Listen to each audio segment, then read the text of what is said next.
قرآن مجید برہان رشید نے بالکل واضح کی ہے کہ برکت اور تبرک کے لحاظ سے جو شرک کو ثابت کرنے کی کوشش کر رہے تھے، قرآن مجید برہان رشید نے اس کو بالکل واضح لفظوں میں اس کا انکار کیا ہے، اور یہاں تک کہ یہ جو تبرکات ہیں ان کا جس وقت مشرکوں نے مقابلہ کرنا چاہا تو تبرکات نے تو بتوں کو شکست دی، تبرکات نے بتوں پر اپنا لوہا منوایا، اور تبرکات کی وجہ سے توحید کا پرچار ہوا، تبرکات کی وجہ سے ہر طرف توحید کا چرچا ہوا۔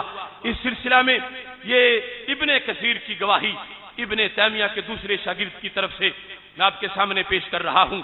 رب ذوالجلال نے یہ ذکر کیا ہے کہ جب حضرت شمویل علیہ السلام نے یہ کہا تھا حضرت طالوت علیہ السلام کی بادشاہی کی نشانی کو بیان کرتے ہوئے، قرآن مجید برہان رشید کہتا ہے وقال لهم نبیہم ان آیت ملکہ ان یاتیکم التابوت، کہ حضرت شمویل علیہ السلام کہتے ہیں کہ حضرت طالوت علیہ السلام کی بادشاہی کی دلیل کیا ہے؟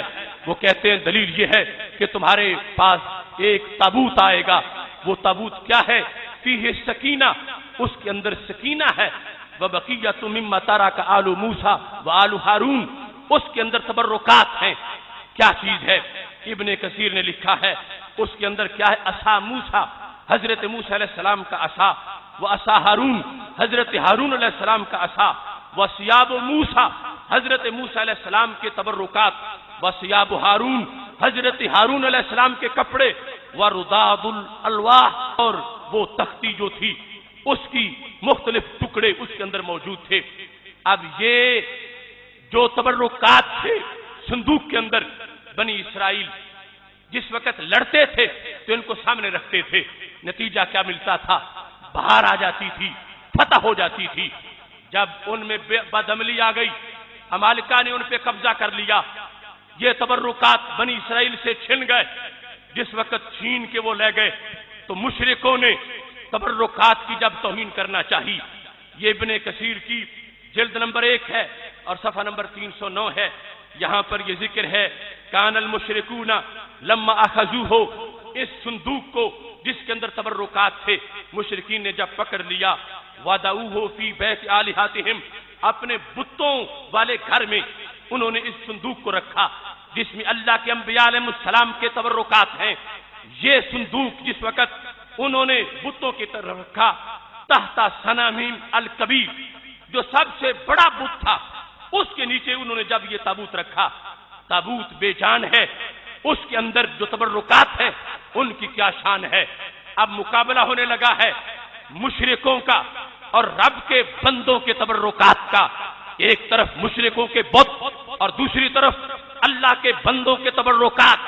دیکھیے ابن کثیر نے لکھا ہے فاصبح تابوت علی راس صنم، مشرکوں نے وہ تبرکات والا صندوق بتوں کے نیچے رکھا تھا، لیکن اس کا اندازہ اس بات سے لگائیے کہ وہ تابوت جو ہے خود بخود اس بڑے بت کے سر پہ چڑھ گیا۔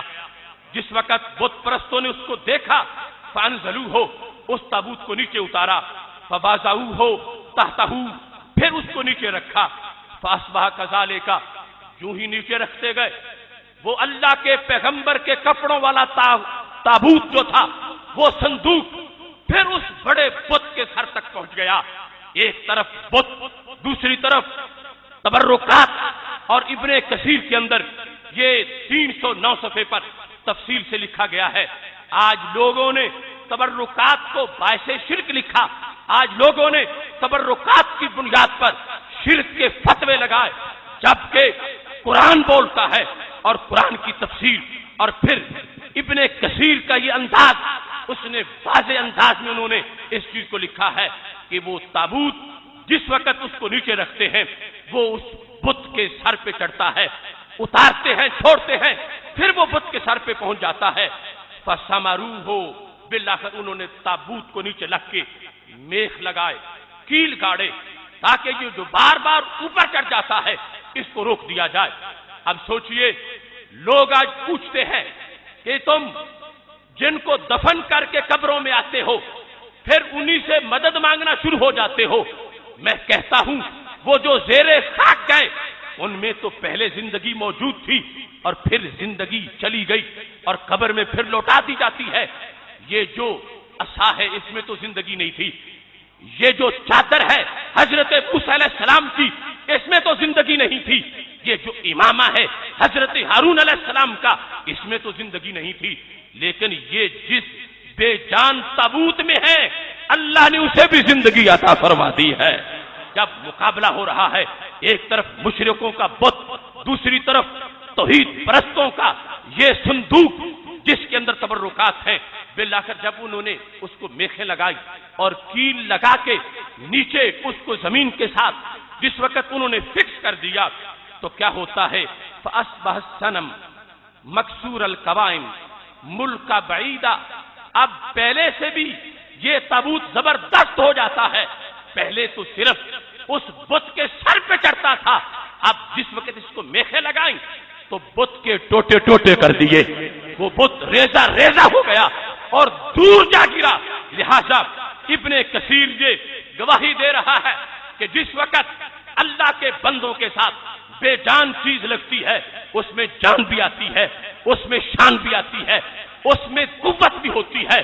بت پرستوں کے بت کچھ نہیں کر سکتے, اللہ والوں کے جبے بھی بہت کچھ کر سکتے ہیں. نعرہ تکبیر, نعرہ رسالت, نعرہ تحقیق, نعرہ حیدری. اب انہوں نے سمجھا کہ یہ تو قابو میں نہیں آ رہا.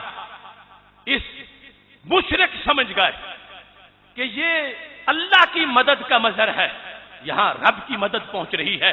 تو انہوں نے اخرج التابوت من بلدہم, اپنے شہر سے تابوت نکالا. فبادؤہ فی باد القری, دور جا کے کسی بستی میں وہ رکھ دیا.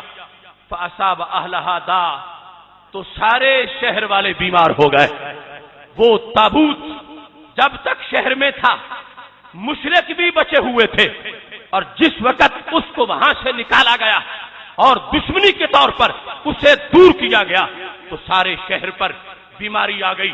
ابن کثیر یہ بات لکھ کے ہمارے عقیدے کو واضح کر رہے ہیں کہ تبرکات کو ماننا, ان کی برکات کو ماننا, ان کی مدد کو ماننا یہ توحید کے منافی نہیں ہے, بلکہ یہی تو توحید ہے.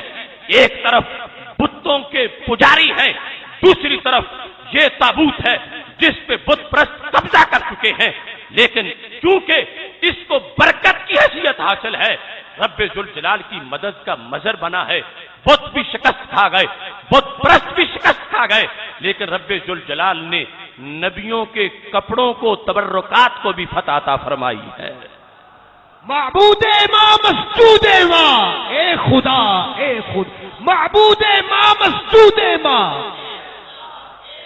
حاجت بابا عزم خدا مصطفیٰ, حاجت بابا عزم خدا